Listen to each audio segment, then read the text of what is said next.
And we are back for Yep. another episode of Cerebral Pundits. I Yes. am your host, Casey Blueford, joined by my co-host, Avita with the Miller this time. You threw up Yes. the last name. You're official now. You got your first and last name Right? on there. We caught Avita, on. what's up? How's it going? It's going great. Yeah, I'm like right now, depending on when you're watching this, we're literally a day out from Thanksgiving. So everybody get excited. I know, Um, I know. yeah, I can't hardly believe it. That also means the year has flown by and I don't know what the heck happened. Seriously, like just come to think about like December is already starting. Okay, let's not. Okay, we'll come back to Right. that because I want to Let's make sure I give Thanksgiving its love. So, we do have an episode dropping today hmm on the Macy's Thanksgiving Day Parade, which I thought was pretty fun to kind of look Yeah, into, talk about some more. agreed. Yeah. Um, Looking and into how now, that started in their business. right now, getting to be able to watch it tomorrow. I'm pretty excited about it. So. Yeah. I'm actually. I don't think I ever look at it the same now. I'm always going to think about like the history of it now. So it's pretty cool. It's good to know the behind the scenes of how things came to be. But to your point, December being tomorrow, it is crazy to think that this year is pretty much almost a wrap, and come to think about like all the stuff that's happened this year, the highs, the lows, the changes, the change in strategy, like just so much kind of has gone on to this year. So Yeah. um, yeah, I need to make sure I sit down and really assess and we talked earlier, you're doing some gratitude work. I need to do some gratitude work for the Mhm. course of the year. So we get so like fixed into like what's going to happen next year, what do we need to work on next year. But I need to like take some time, just appreciate like all that's gone into this year. Absolutely. Yeah, I think it's good to have both sides of like good to have some goals, but also I think we've talked about it before too, just appreciating your wins that you've had thus far. Okay, it's No, been tough, it's been good, like just sit in that for a moment and kind of appreciate that before getting so caught up in the hustle that it's just like you just can't ever catch your footing. no, absolutely, you're absolutely right. Absolutely right. So what are we talking about today? So today we're talking about communication, but I think it is Ooh, key because we followed a new person. So his name is Vin. We're gonna say Vinji because we want it, to respect his Benji. name. Yeah, Vinji. Two separate words, but he is an absolute expert in this field, and he is newer to me. But I've definitely started seeing him more frequently on different social media platforms, and I think most of you will probably start noticing him too now that we're discussing it. But he has a really great way of just breaking things down and making it easy. And I feel like communication is just one of those universal topics that I mean, it doesn't have to be business, personal, relationships, whatever you're doing. I mean, heck, even if you don't see a single soul, you're communicating with yourself at some point. You have your inner dialogue or whatnot. So I think it's just a really cool topic to just kind of check out and see. He offers some tips of, if he was a younger self, what does he wish he would have had advice on and based on his experience. So it was kind of cool to just walk through that with him. No, after you sent me the video, I started checking out some of his other stuff, and I was like, I really was impressed by his story. Hmm. And I think that one of the things that I always want to start off with is when it comes to communication is, it's always either growing up, I was always taught you're either an extrovert or you're an introvert. But it Yeah. wasn't until recently that I realized I was an ambivert. And I think an Mhm. ambivert is something that not too many people are aware of, but you have extrovert qualities and you have introvert qualities. And it's one of those, especially now in full adulthood, I realize I turn it on and turn it off when I need to. Mhm. And like I'm way more comfortable in my skin now than I was in the past. So I want to share a quick story with you. Yeah. So for those that anyone that's worked with me or done anything with me, like I'm pretty like regimen about certain things, right? Like I like things to go a certain way and I like to set a certain standard per se. Not Mhm. necessarily for anyone else, but just for myself. Yeah. But you know where that came from actually, Vita, is actually early on in my career, I was told that I don't communicate effectively enough. Oh, Also, I don't commu yeah, and this is interesting to me because, like, coming from playing sports and, basketball, playing point guard my whole life, like, all I yeah. did was communicate, communicate, communicate, So you're right? like, "Wait, so this is all I do? What do you mean I'm not efficient enough?" Right, so I was in my feelings when I first heard that, but then I heard it from a couple different angles, and at some point, I had to, stop looking outward and start to look inward. And Yeah. that's where it all stems from. So that's why I'm so like I will over communicate more than anybody because I just want to make sure that like my message Mm, is being heard. And now like I'll check for understanding. So all that being said, like I don't want to make this interesting. about me per se, but like communication No, is it's your applicable. number one value, it's your number one valued skill set. It Yeah. really is. And I think it's important that we talk about this. Absolutely. No, I think that's absolutely applicable. I think it's you're welcome to share. And that the whole point of this is like we hear their story and then it's like, okay, have we dealt with this before? Have we ran into this or how can we fine tune these things so that it's not just this recurring habit or you're getting the same feedback over and over and kind of like, oh, well, what do I do? I don't know how to change Mhm. this, you know? So I think that's really admirable that you noticed that there was a similar message being repeated to you and then decided to really hone in on okay what there's some things that are out of your control but what is in my control that I can kind of facilitate this improving as I go forward. Think about this though. There's so many books out there on marketing and on sales and Yeah. on negotiating, but we'll spend so much time on that, but we won't spend the amount of time needed on communicating. Hmm. And so that's my first question for you is like, Yeah. why do you think so many people kind of overlook this? And why don't you think that this is something, why do you think that this is something we need to work on more frequently?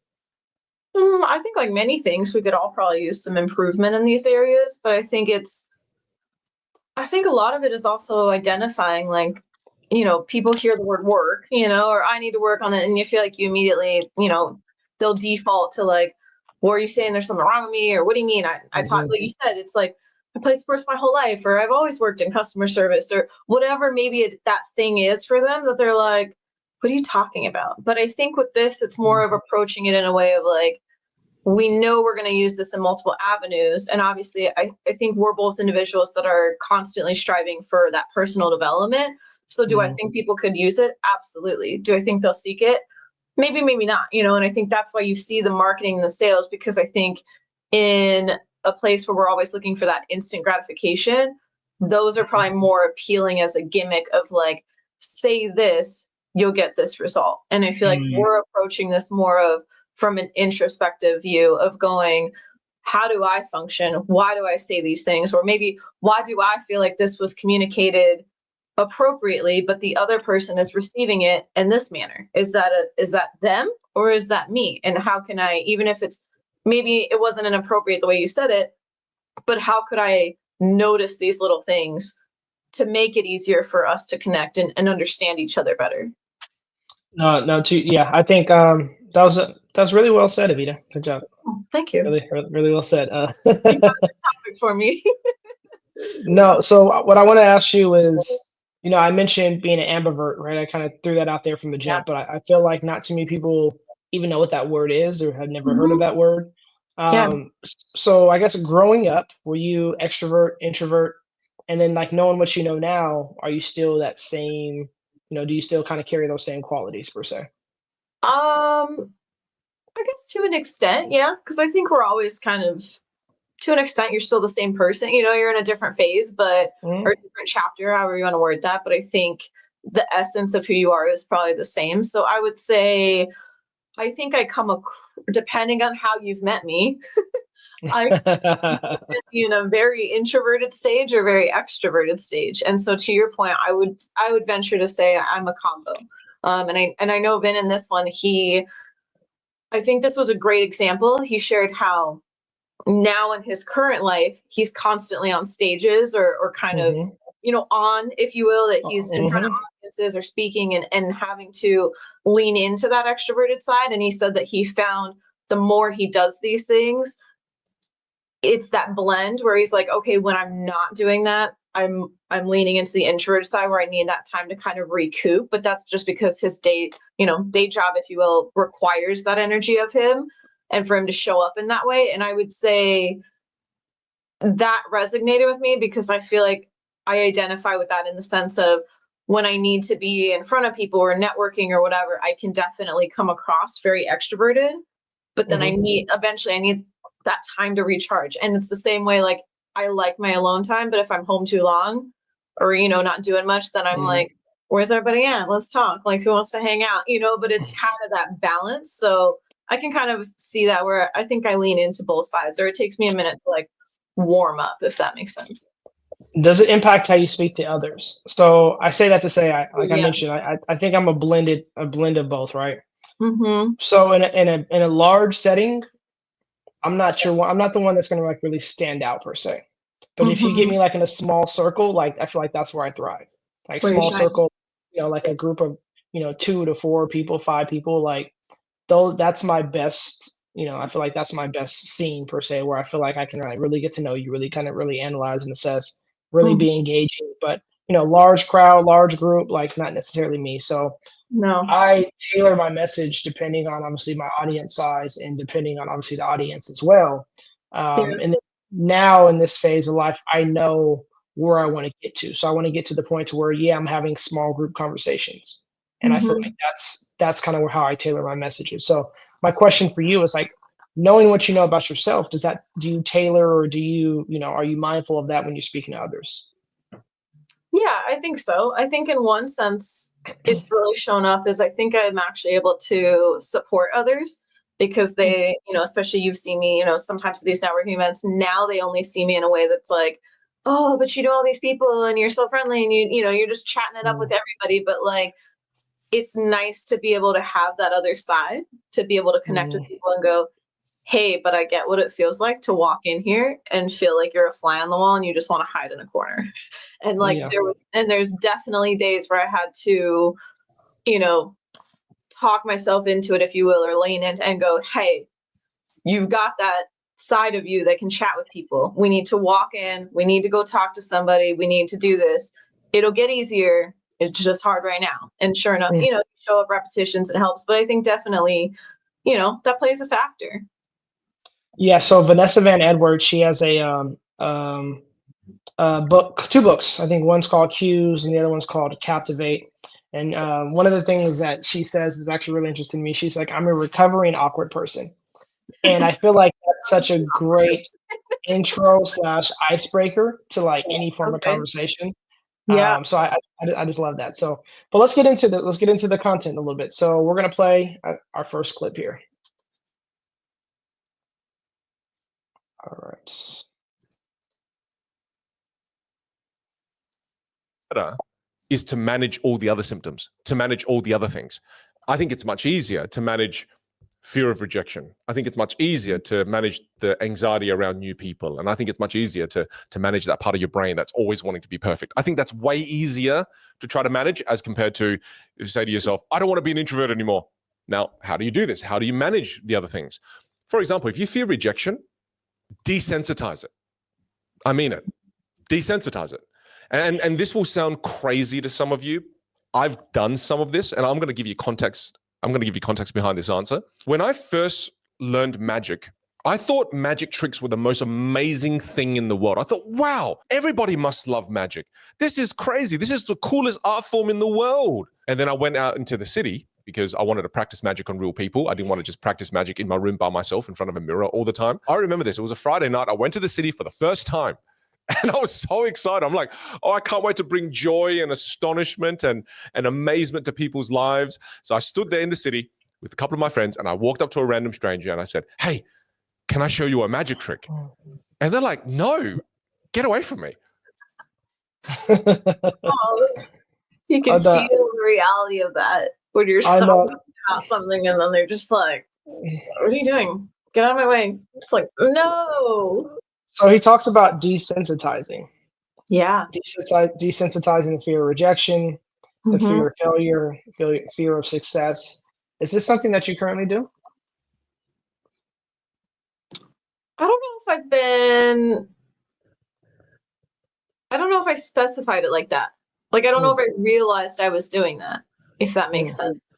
mhm, But I would say to some degree, yes. Like to even just that networking example, it's like, okay, I mean, I'm not gonna lie, you show up sometimes and like I'm not awkward. That's I'm like recovering awkward. I'm like, I'm just awkward. mhm. Like there's times I've walked up to people or like, you kinda you want to be respectful of the conversation. It's like you want to interject, but also you don't know the context of what people are talking about. And like there's times I've walked up and it's like, okay, wow, I'm just totally being ignored. And you like kind of try to like, hey, how's it going? And just not people, you feel like they almost just Mhm. close you out, whether they mean to Mhm. or not, and I'm just like, there's definitely, like I said, that first one, you're kind of like, ooh, all right.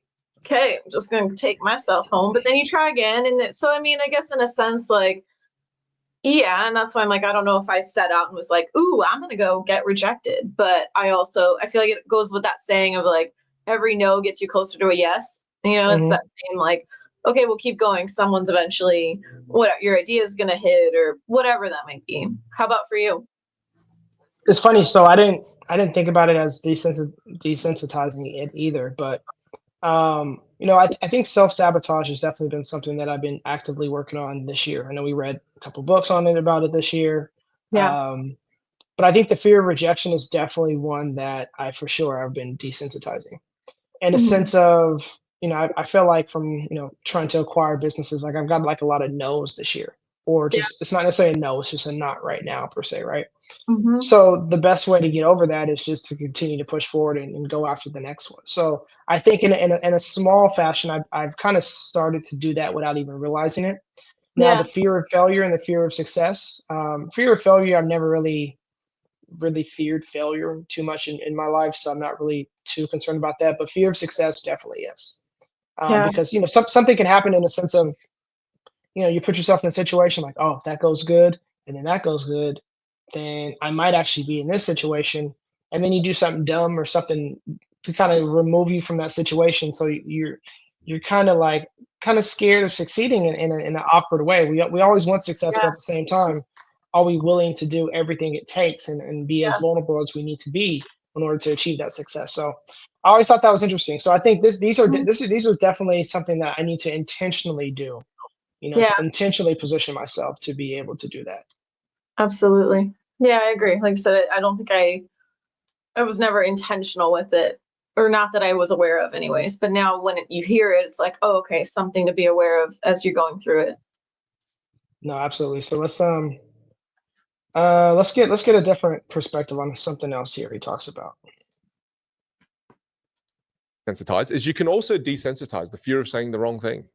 Mm, It's crazy how the brain wants to get everything perfect. Your brain just thinks, "Oh my goodness, I've made a mistake. I'm such an idiot." But in reality, other people don't care. They mhm. don't. No one is perfect. The brain's desire for perfection is such a dangerous desire. So as you desensitize the fear of rejection, you'll also learn that no one knows what they're doing. Mhm. Nobody does. Everyone's just trying their best and they're making it up as they go. I love that. I Oof. really do. I love that because I feel like that's so true. Like we get in our heads so much, but the ultimate reality is no one really does care. For real. And And if my they do care, they'll care for a short amount of time and they'll forget or be over right. it. Yeah. Yeah. I I have been trying like actively working on this one for a little bit now, of just trying to remind myself like literally no one cares. Like I Yeah. know we even talked about like this podcast is like cool, no one's going to watch it. No one's going to care. Do that anyways. Perfect. Yep. Then go do it. Did you mess up? Great. What did you learn from it? Like so much easier said than done. I feel like that's when we're like rewiring your brain to just go stop. We're wasting so much energy on this. Mhm. Why? Just just go do it or don't do it. Whatever whatever that thing is for you. And yeah, definitely easier said than done. Yeah, this is something I'm so guilty of because you want to like again, you want to do it to a certain level, to a certain standard, but Mhm. ultimately you're just trying to get reps. Ultimately, you're just trying to get better and better. Like everything that we're doing now, like Yeah. these are just reps for something bigger that's kind of coming down the pipeline.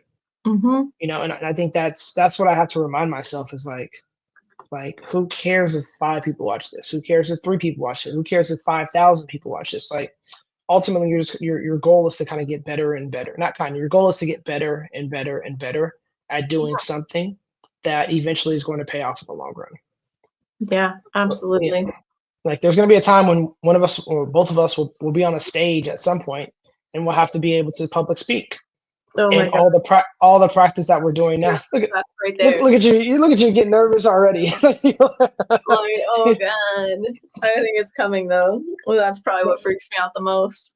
You know what's funny is like I've been praying for an opportunity to share, right? Like it's not even like a boastful thing, but like I pray that I get the opportunity to give back and share to others because I do feel like someone needs to hear my story, you Yeah. know. And same with you, someone needs to hear your story like that. You will impact that one person who is going to be like, I was in her shoes or I'm in her shoes, and Yeah. that goes a long ways. Oof, So yeah. don't get all nervous right now. We're talking about you're like sweating. You're like, Okay. ooh, It's on good. stage. No, it is good. We'll look back at this one day and I'll be like, oh my God, remember that? So Vin talks about he uses the analogy like when we communicate with our friends. And he talks Mm, about something called one upping. yes. And I think especially in today's society, especially in the social media days, this happens a lot. And I Yeah. think this is something I feel like I used to be guilty of, and I'm maybe sometimes I still do, but I feel like I try to be more cognizant of it. Is, for Mm, example, let's use an example, an analogy. okay. Avita says, "Hey Casey, I just bought a new car this weekend," and I say, "Oh dang, you did? I just rented a Maserati this weekend too." I'm like, oh, okay. You're Are you like Casey? I'm just kidding. so you know, in the culture will say like, like why are you flexing on me? Like why are you flexing? Like why can't Avita just be great? Why can't I just be great in a sense? Why do we do that? Why do we run up one another, Avita? Why do we do that? No, well, I think also, okay, so in this, he talks about this, right, of the one upping.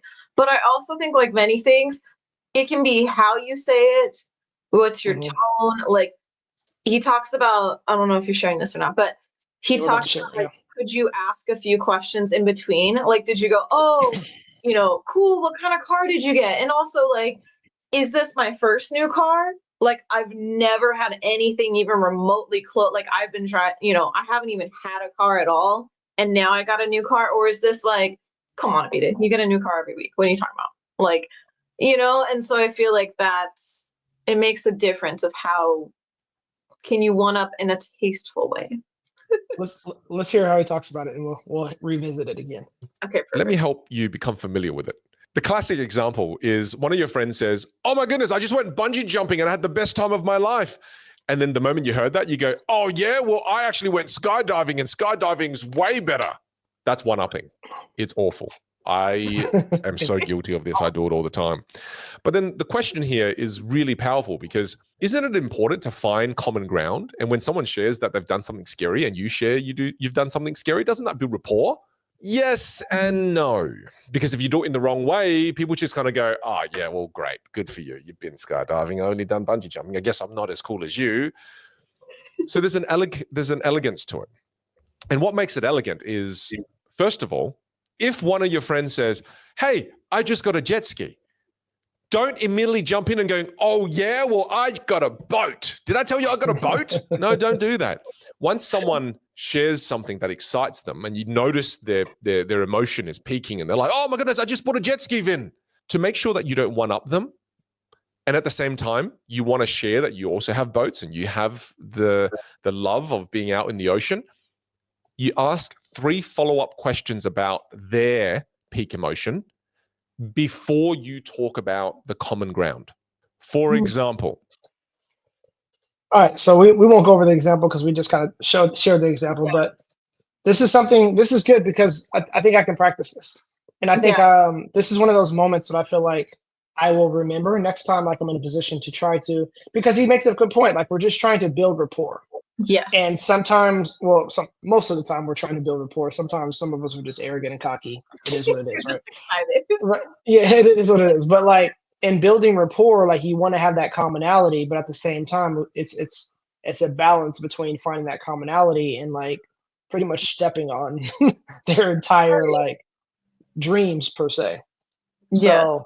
what about you? This is definitely something I'm like, all right, I'm going to actively work on and take into add that to my arsenal of tricks when I'm communicating with others.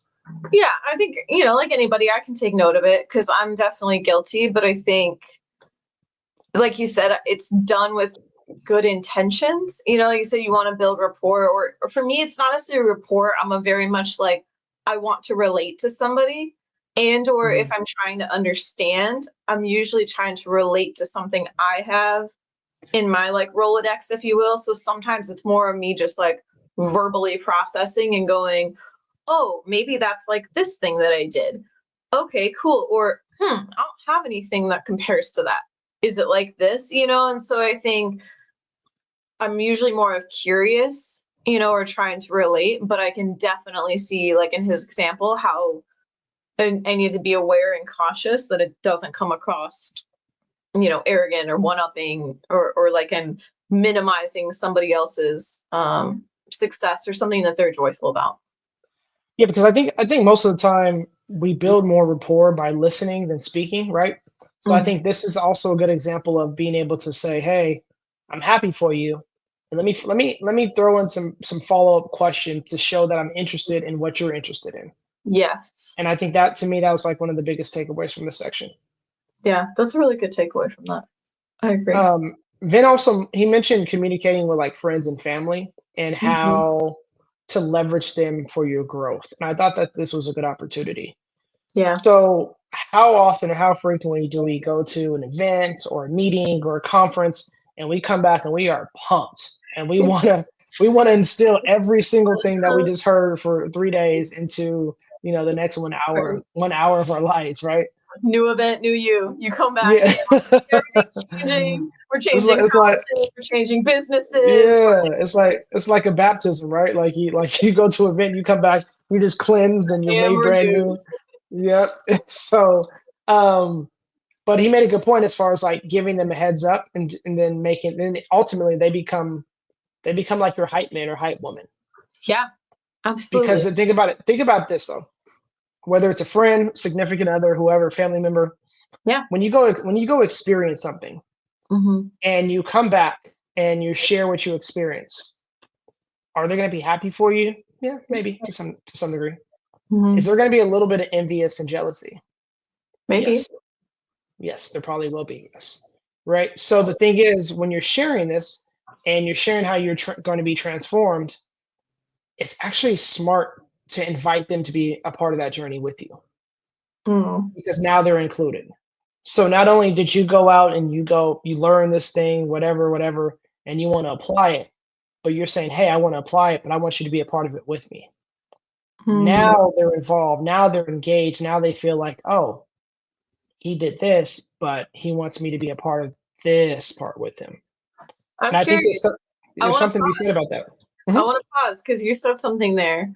My response was maybe, and you said mhm. very confidently the other person could be envious or jealous. Explain that to me. Yeah, so I think that like we're as humans, Hmm. we think about this.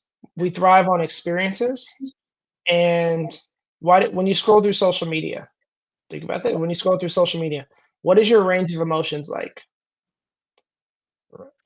It ranges. Sometimes like, oh, that's funny, Like, that's doesn't what you're looking cool, right? And say at. you Yeah. come across somebody who's hiking in the Maldives, or sorry, not Yeah. hiking, who's swimming in the Maldives. There's Yeah. a split second you're like, dang, that's Mhm. nice. Yeah. And it's not a negative like jealousy, envious. Yes, those are typically negative emotions, but it doesn't have to be the full range of the whole negative emotion. Yeah. But if you're scrolling, you see somebody hiking. I'm sorry, and swimming in the Maldives. You see somebody hiking in Machu Picchu. You're like, dang, and here I am eating Oreos, like just chilling on the computer, right? Like there's a little envious, there's a little jealousy. So that's what I'm saying when I make that statement Okay. is it's not a full range like, I hate them. It's just one of those, dang, I wish I could do that too. Yeah.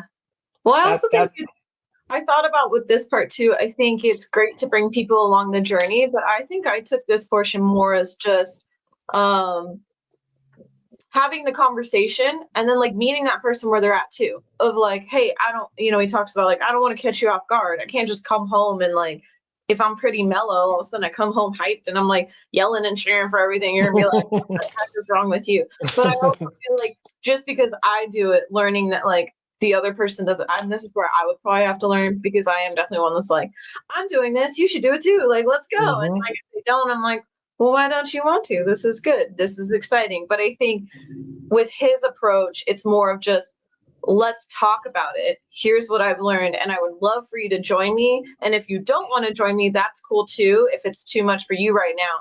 But hey, at least you'll know where I'm at and you can support me in this. And I feel like that was huge, of just like having that understanding. Or, you know, he talks about like, to that point, okay, if I start speaking different, or my tone changes, or try throwing in different vocabulary or something like that, that you're going to be encouraging of it instead of maybe starting to joke about it or something like that. And now my self-esteem's down because you don't realize I did that because I really wanted to improve this.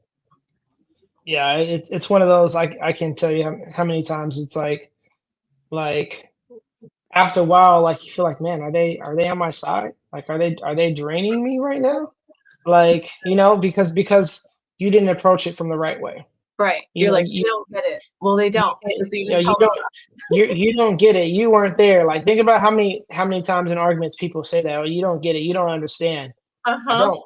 I don't. So please explain it to me, Right. right? Explain it to me Tell me to about where I can digest it. So it. I Yeah. like this part. I like this part a lot right here. Mm-hmm. So another section, he talked about getting over the nerves of speaking in public speaking. And I think this happens far too frequent. It kind of goes back to what we were talking about earlier about how nobody cares. No one really cares. But it's still tough to speak in Yeah. public. It's still tough to kind of get over those nerves. And nowadays, I think there's so much social anxiety, especially again with social media and with kids growing up these days. So Yeah. you know, something I guess I was talking to my son the other day and he was saying something and just kind of mumbling. And I was just like, no, like speak up, use your voice, use your Yeah. big boy voice. And so that training starts now. Mm. But even as adults, the training continues. So I want to talk about what he talks about utilizing box breathing. So let's hit that. Yes. 5 things you can do immediately if you feel nervous. Before you go into a high stakes situation, you want to control your body. And the reason why your voice is trembling is because your body is trembling. It's not that the voice is shaking, the body is shaking, which then causes the voice to shake. So you want to control the body. And the way you can control the body is by breathing. And the simplest technique is box breathing. Right? Navy SEALs do this. The military use this all the time. And box breathing is you breathe in for 4 counts, you hold for 4 counts, you breathe out for 4 counts, you hold for 4 counts. Okay, try it. I'll talk you through it. Okay. So we got to do it. We're Right. applying. All right. So what did he say again? He said breathe in 4 counts, You picture, breathe you out. know why it's box It's a breathing, right? box. You get the Yeah. box. So Okay, just box. making Yeah. sure. I Yeah. was I'm just like, like Casey, are you dumb? no, that's not what no, All right. So like it's a thing. I don't know. let's breathe in 4 counts, Okay. breathe out 4 counts. No, sorry. Breathe in 4 counts, pause 4 counts, breathe out 4 counts, pause Yes. 4 counts. All right. Okay. Ready? Let's try to do this 2 times. Let's see if we can Yeah. do it. Ready? Ready? 1, 2, 3.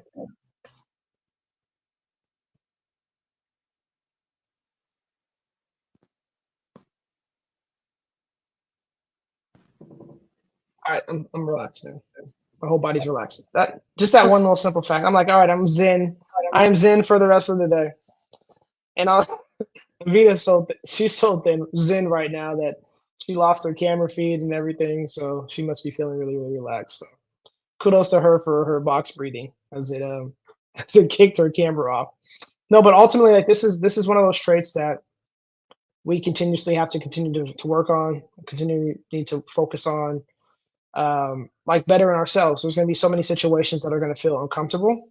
There's going to be so many situations in life that is going to be you're going to be just a nervous wreck, and I think that's okay. It's okay to feel like a nervous wreck. It's okay to be kind of outside of your comfort zone.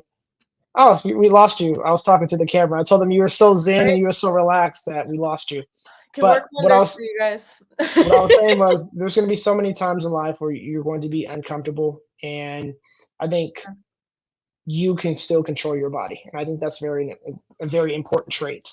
Yeah. So let's move on to. I want to go to another section here. Sure. Let's see. 1 second. All right, here we go.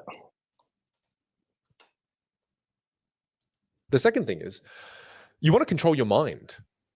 And in your own mind, you need to think to yourself that this high stakes situation that I'm going into, this presentation that I'm walking into, this speech that I'm about to give for my best friend at their wedding, this job interview that I'm going into, get into a mindset of service.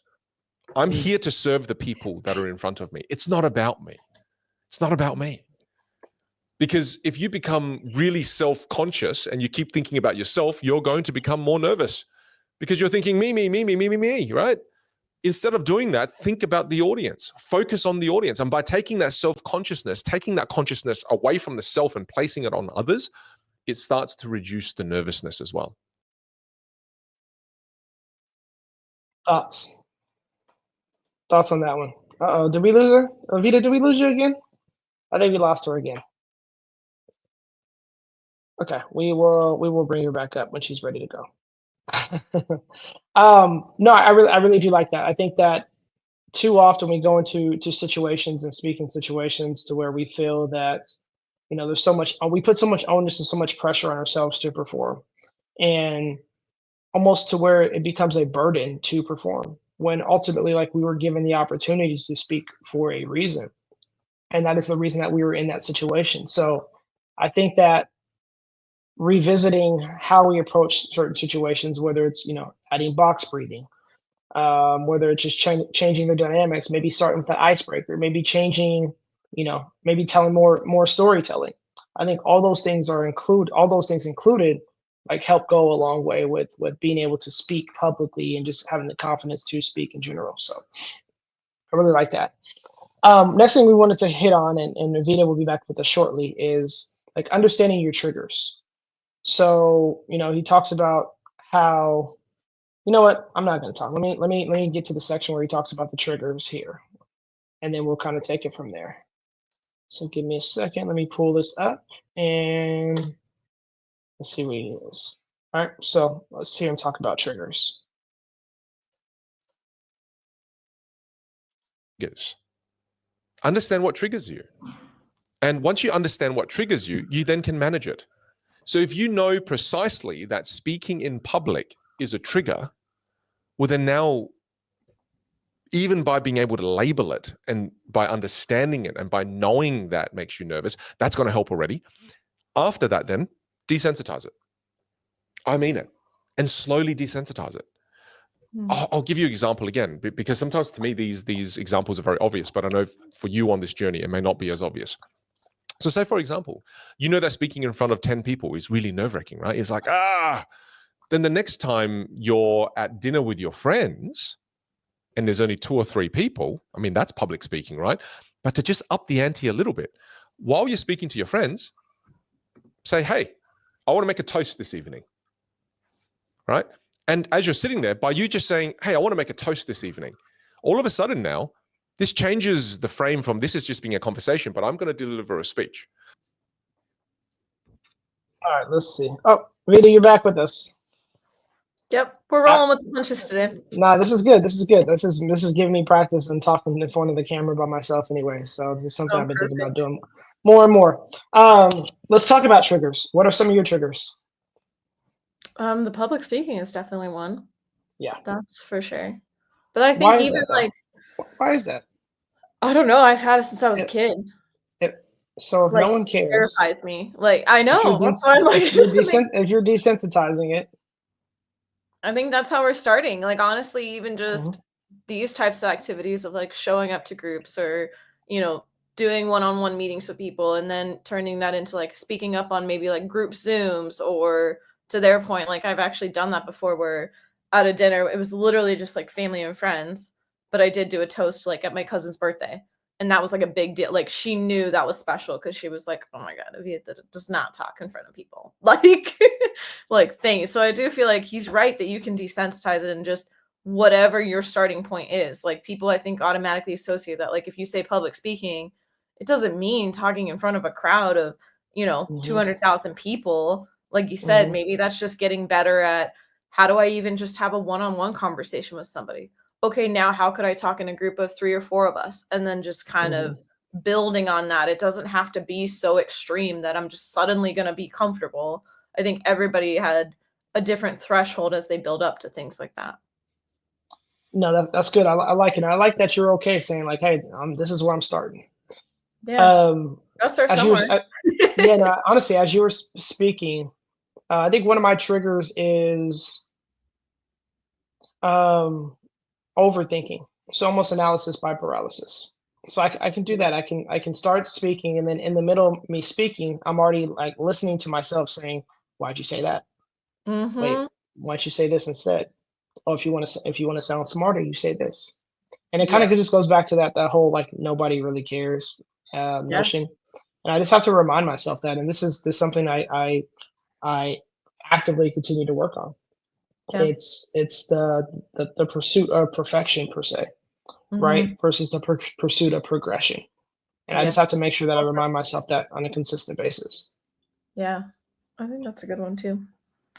And I think everything that we're talking about, like we have to remind ourselves that this takes time and it takes work. Yeah. And Vin talks about his 12-year journey, and we won't hit on that too much. We're gonna watch a quick clip on it, but Yeah.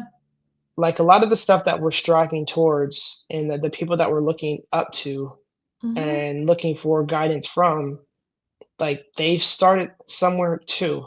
And their journey might have been 12 years ago. It might have been 5 years ago. It could have been 7 months ago. It could have been 7 days ago.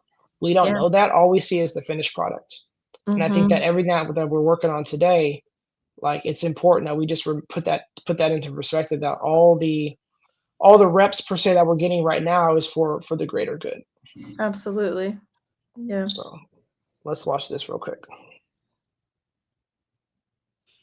The same is possible for you in 12 years. But the moment I say that, you start to go, oh, 12 years, that makes me want to vomit and die. Instantly. We always, as human beings, overestimate what we can do in 12 months, but we completely underestimate what's possible in 12 years. Mm. That's one of our greatest flaws. So I want to remind you that I'm the tortoise, not the hare. I'm that damn slow tortoise. I'm just going to improve one thing at a time because I want you to recognize that there is nothing amazing about me. Mm. Honestly, when he said that, I appreciated that so much. Like it was just such a real statement. What was your take from it? Yeah, I don't know, I think a lot of these things, like, you've heard before. It's Hmm. just taking a moment to remind yourself, like, maybe we've heard a different version of it, but I think it's when he says that, you're going, "What do you mean you're not special? You're you're doing Hmm. all these big shows and you're doing," and but then when you hear him break it down and go, "Okay, but if you started today," to his point, if you didn't worry about, "I gotta give 12 years to this," or, "I gotta even have a 12-year plan," or, "My 1 month," but if you just, Hmm. like today, you know what? Maybe it's not the perfect circumstances, but we're gonna show up anyways, and we're gonna do Hmm. our best, and every day just going, "Okay, one more thing. What is that?" Or not even one more. What's one thing I can do today? Hmm. It might look different, and I know we've talked about that before too, of just building habits, and, some days it might be simplifying it and just going, "I'm gonna stick to the habits I've already created. Oh, today I'm feeling it. I think I'd like to sprinkle this one in and try that out. I wanna, add in a workout today, or I would really like Hmm. to, read part of a book," or whatever that is for you. And I think, it's really powerful what he's saying of that compound effect of just simplifying and just doing little baby steps and seeing what that can create over time. No, absolutely. We know the notion, the phrase, 1% better each day. Mhm. And then the thing is, like, there's 365 days in a year, so we can't cap out at 100%, right? So we just Yeah, got to keep getting better and better each day, 1%, 1%, and wherever that takes us to that last percent, like that's what we're striving towards. So striving yeah, forward. So absolutely. all in all, I thought this was a good video. Thought he had some really good material and some really good nuggets to take out of these.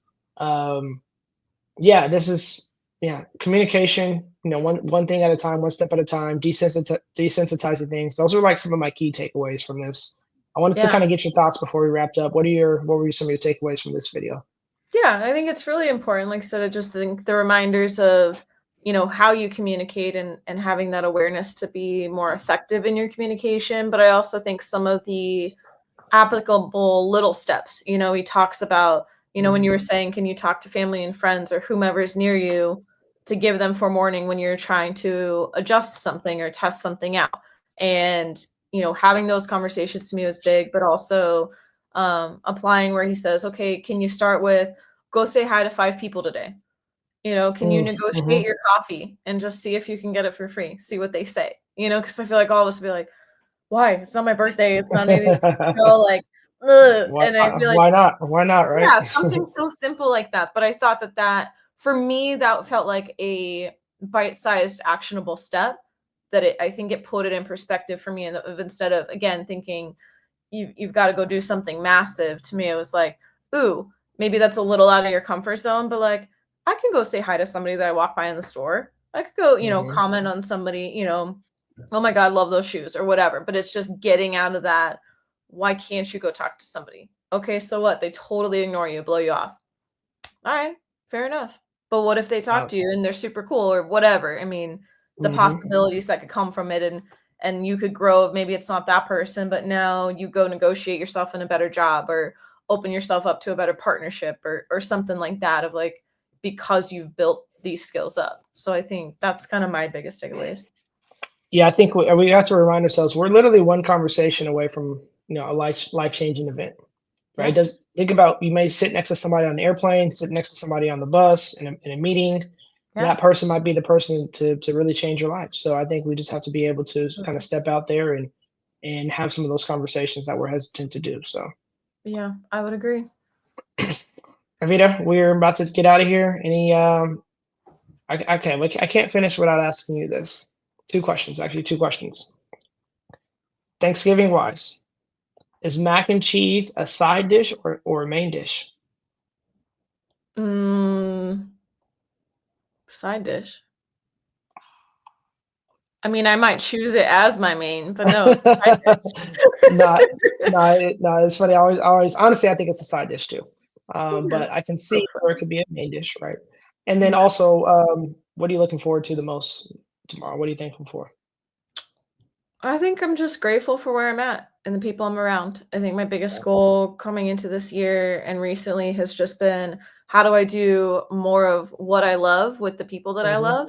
Um, and I feel like we're in that space right now. And so I'm just grateful, stuff like this of just different opportunities and ventures, maybe more professionally, but then also just seeing my circle grow into people that I really care about and support and that they support me. And then getting that time tomorrow to go, hey, we work for ourselves and I get to take a moment and just be Hmm. grateful to spend time with family and just, we have bountiful amount of food and just enjoy the day. Mm. Yeah, speaking of all that food, I gotta go work out right now so I can prepare for the feast. But Fast no, for the I afternoon, so you're prepped. I gotta make sure I say I'm thankful for you. I'm thankful for what we're doing here. Thankful for just kind of all the blessings that God's bestowed for me right now. And I feel like Yeah, while there's some things that's definitely need to work on and work through, yeah. I am thankful with the spot that I'm in right now. Well So said. on that note, everyone have a great, happy Thanksgiving. Enjoy time with friends and family, and we'll see you soon. Awesome. Bye. Happy Thanksgiving.